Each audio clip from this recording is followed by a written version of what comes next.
I'm MIR Medjugorje and I'm with, what's your name? My name is Anne Trainer. Where are you from? Dunalloy, in County Antrim, Northern Ireland. Wow. Northern Ireland. Yes. Wow, I have a friend in Mallorca, he's from Northern Ireland. We greet him. His name is John. The Irish is all over the world. All over the world. You can't go anywhere, you don't meet them. And they're lovely, you know. Like you. Of course, lovely, of course. Lovely. And when did you hear the first time about Medjugorje? Through our own parish, and a friend of mine, Anna, and she had said to me, you have to go. So I came about 6 years ago. Wow, and now you're back. And now I'm back. I have tried to get back, but with COVID and restrictions and due to the job that I do, I couldn't get back here because I work with geriatric patients, so you're having different COVID outbreaks. So when you thought you were going to come, there was an outbreak and you knew you couldn't come. So that was a deterrent from getting it. But I was determined I was going to make it. Why? Why did you have this strong feeling to go back? What happened the first time? Well, it's like everybody. When you come to Medjugorje for the first time, you're just in awe of everything, and you feel, I must do this, I must do that, I must do the other.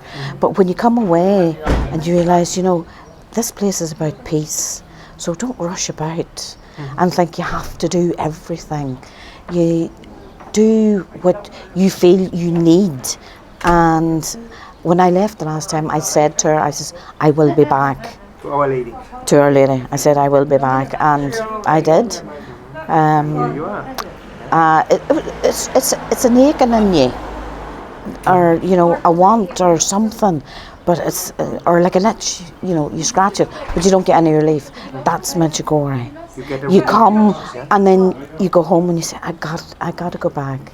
I got to go back. So this is my second time here, and I found the peace again, and just grateful. Plus, what she gave us the last time, I had to come back and thank her for it. Because my daughter's A-levels results had just come through, and we were standing out there, and my son was on one phone, my daughter was on the other. It was a three-way call, and she was saying, oh, I want to go to Youth University, and her brother and me were, no, Caroline, you have to go this way.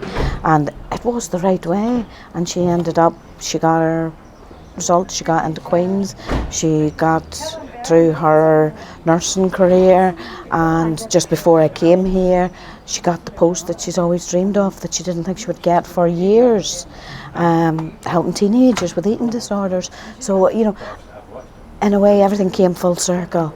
So I knew I had to come back and thank her for what the graces that she'd give my family. So, you know, Medjugorje it's a very powerful place.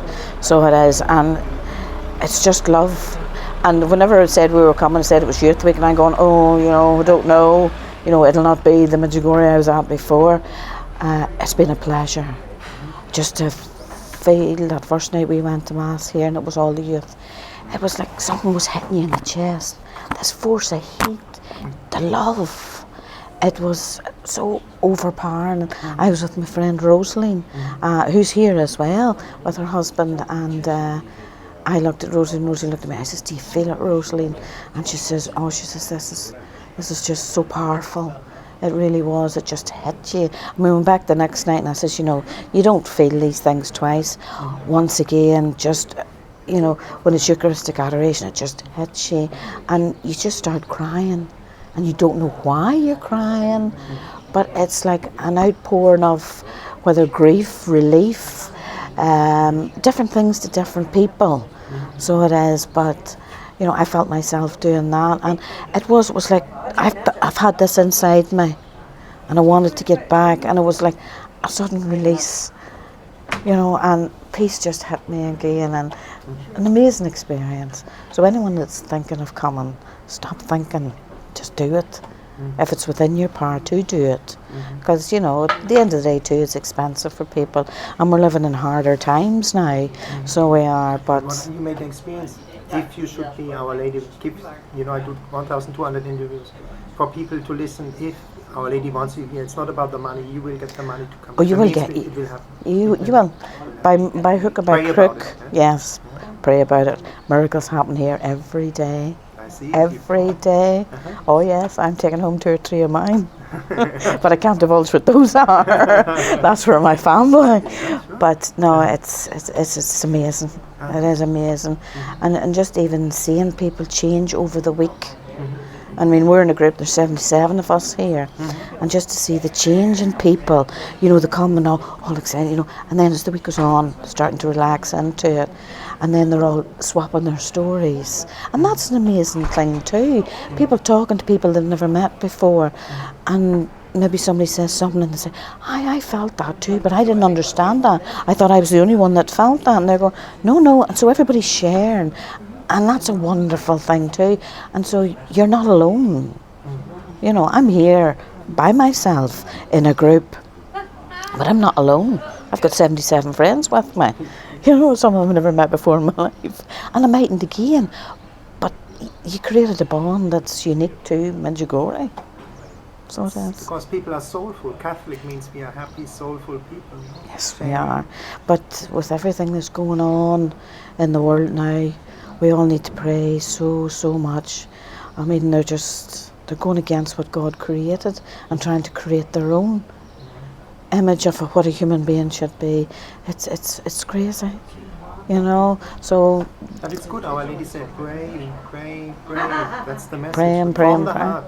Yes. Blah blah blah. No, that's for blah blah car. I know, and she has said, like, you know, our Lord will triumph in the end, but it's the struggle to get there, and you know, just watching our own human race at the minute trying to self-destruct.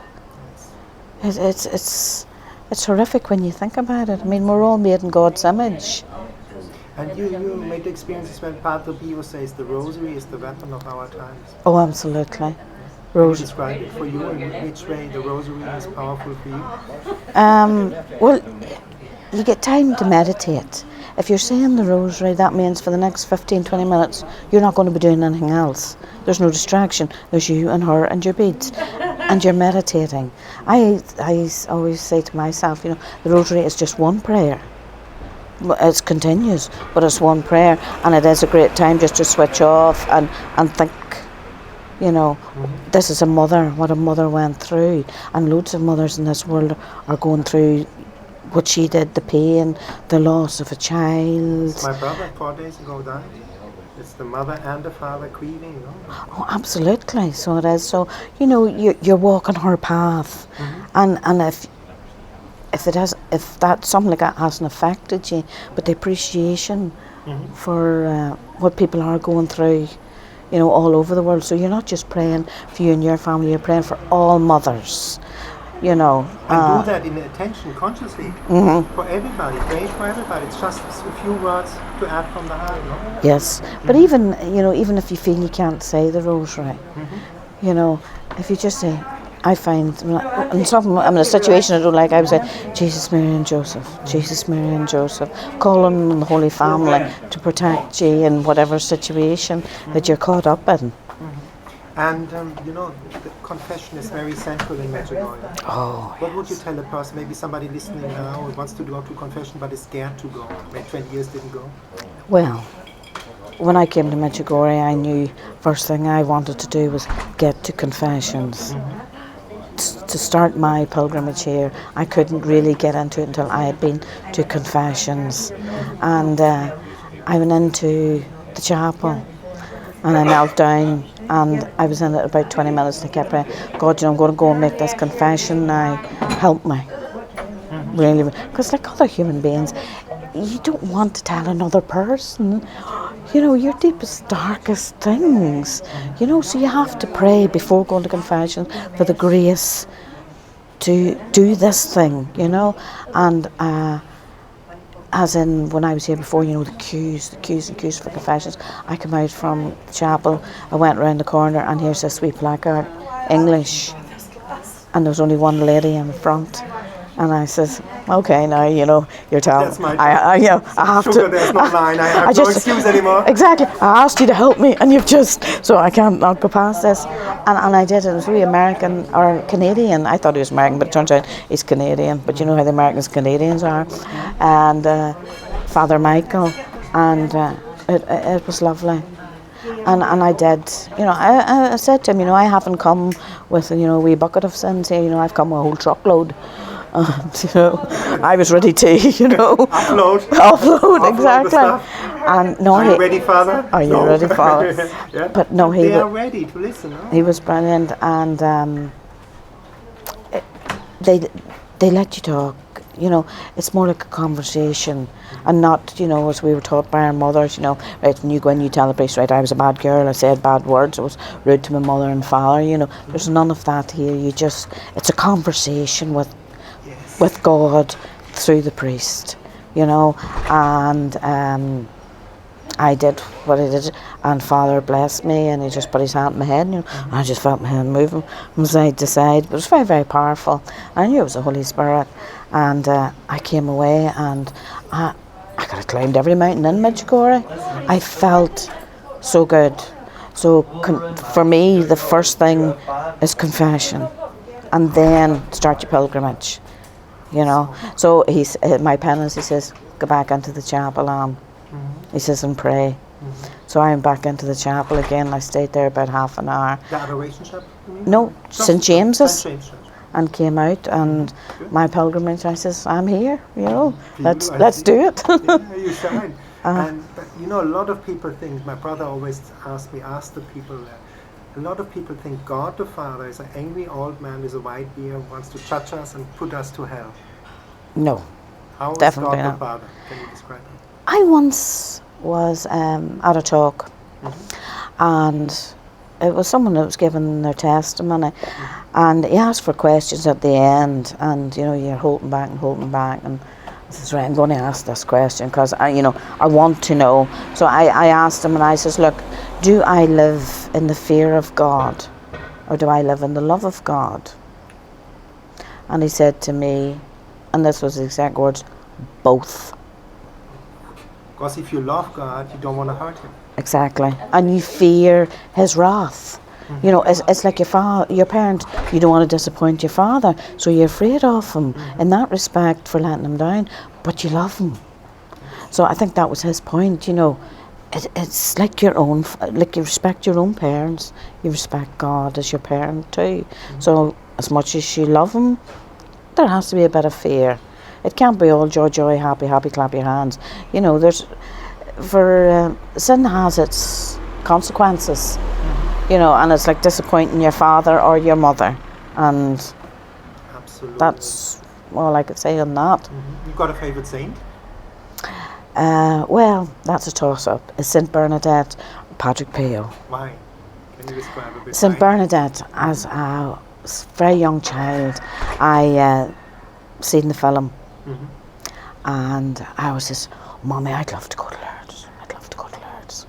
And not until, oh my goodness, my daughter was about 11 before I could get to Lourdes, and I took her with me. And I'd asked my mother, Mommy, would you come with me? But Mommy said no, she couldn't leave Daddy. So my daughter and I, we went to Lourdes, and I remember on the plane, my daughter said to me, Mommy, you know, what are we going to Lourdes for? You know, we could have went to Disneyland, used the money to go to Disneyland. All kids think that, so they did. But on the Friday night when we were leaving Lourdes, my daughter turned around to me and says, Mommy, I don't want to go home. Wow. She loved it. She loved it down at the grotto. She even went to the baths. And Patrick Pio, don't know, gross wee man, but just the suffering that he went through for all of us, you know. It's unfathomable what that man suffered, you know, and still joyful, still loving God, and would do anything for a human being, you know. So there are two people to live up to. Yeah. That's what saints are, that maybe Protestant friends understand. Saints, they're role models, they help us on our way. Absolutely. Yeah. You know, God sent these wee pillars for us, or steps, to help us climb higher to him through the saints. Do you also make that experience where it's through suffering, through pain, you come closer to God? It's a contradiction? No, through pain you do become closer to God. There's no doubt about it. In the most hurtful moments of my life, I've always said, you know, God just took us in the palm of his hand and either took us, helped us, whatever. But you can do nothing without him. And you have to pray to get to him, but it doesn't always have to be, on your knees or walking barefoot or any of that. Just stand in the middle of a field and say, God, help me. And that's the most powerful prayer, because that comes from the pit of your soul, out of pure desperation, because you know that's the only person that can help you. Wow, this is powerful, because I made the same experience, and he will come. He He does. I'm listening, I'm coming. Oh, he doesn't Always. fail. He's not failing us. He's not human. He's God. He's Exactly. not failing. But one thing I learned as a teenager, that you would have, because teenagers, you say silly things and wish for silly things, but I learned that no was an answer. And I didn't really understand that until you get older and you find out, when you're praying for some things, no is also an answer, because that stopped you steering away, going a path maybe that would have been wrong for you. And because he said no, he protected you. So, you have to accept that no sometimes is the best route for you. Yes. And do you also made the experience that Our Lady wants that we surrender, that we live in the divine will, that we ask, thy will be done in my life, and that we will be happy and peaceful by that? You made that experience? Yes, well, you try to live your life as much as he has told us. But at the end of the day, too, we have to accept we are human beings, and God knows we're human beings with all our bad habits and failings. It's like, our Lord fell 3 times. Well, as human beings, we're falling all the time. But, with his help, we're picking ourselves up again through prayer and going to the sacraments, and that gets us through again. So, we're blessed with, him around all the time, and ways to get back to him. He has given us all these tools, crutches, whatever you want to call them. He has given them to us, so, And what is for you the most beautiful place in Medjugorje? Got a place you prefer to go to? That's hard, because there are so many. Blue Cross, for sure. Just the tranquility that you feel, the peace. But Our Lady start you in Operation Hell, because it's there I find your soul is bared. Because when you kneel in front of her on them stones, your emotions, it's nearly like she switched on the vacuum cleaner and she's sucking your emotions out of you to take that pain away from you, so that you can stand up again and walk down that hill, head held high. Yes, I made the same experience. It's exactly like a vacuum cleaner. She wants to take it out, that you get upright, as it's written in the Bible. Yes. Confront life. Amazing. And what would you tell at the end people? Why should they come to Medjugorje? Young people. Well, without the young people, our church is going to die. We need the young. We have to encourage them. And Medjugorje for them is a good starting block. I mean, we've just had Youth Week here. As I said, you just felt the love.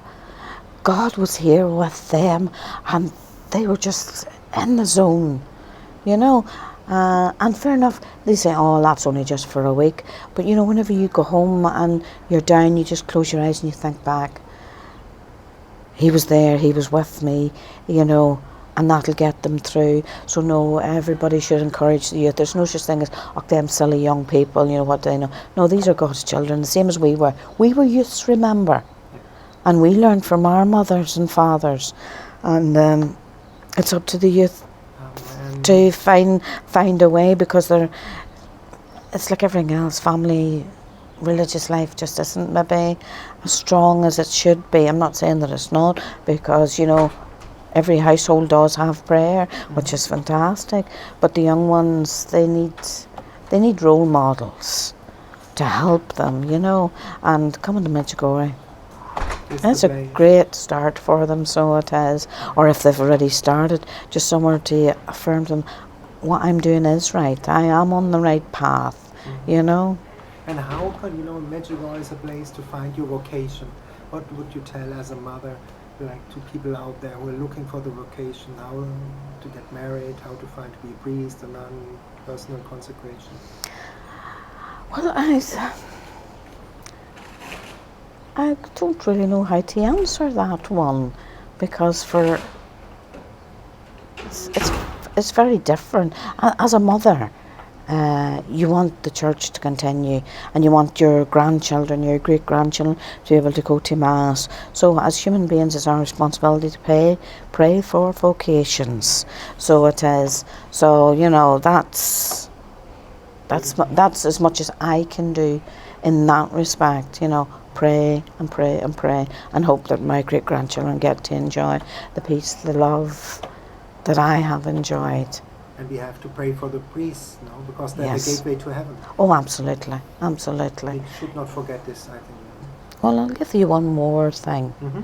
that I learned here in Medjugorje too, from the first time I come. If you're in trouble, or you're having a pain, or someone's hurting you emotionally or whatever, pray for them. Don't pray for yourself. If you go into hospital, pray for the doctor's hands. Not your mother or father that's in the bed. It's not wrong to pray for them, but pray for the person who's going to make them better, that God guides them to help you. You're going to court, pray for the lawyer. Because it's a circle, it's a team. God just doesn't say, Joe Blogg's not well, so we'll all pray for Joe Blogg. Pray for the whole team who's going to make Joe Blogg better. His family at home, the doctors, the nurses in the hospital, and for Joe himself. So we all have to live and pray for everybody, not just ourselves or for a family member, but the whole thing. For every Yes, soul, actually, yes. Yes, so yes, we have to pray for our priests, our nuns, our religious, our Eucharistic ministers, that people will come forward and help in the church now, because, there's a lot of work and there's very few priests, and they're having to do 2 or 3 parishes. So it's great when the young ones are coming in saying, well, I'll be a Eucharistic minister, I'll do a reading. This is wonderful, because that shows the church is growing, the young ones are volunteering, they're coming forward. And the last question, Okay.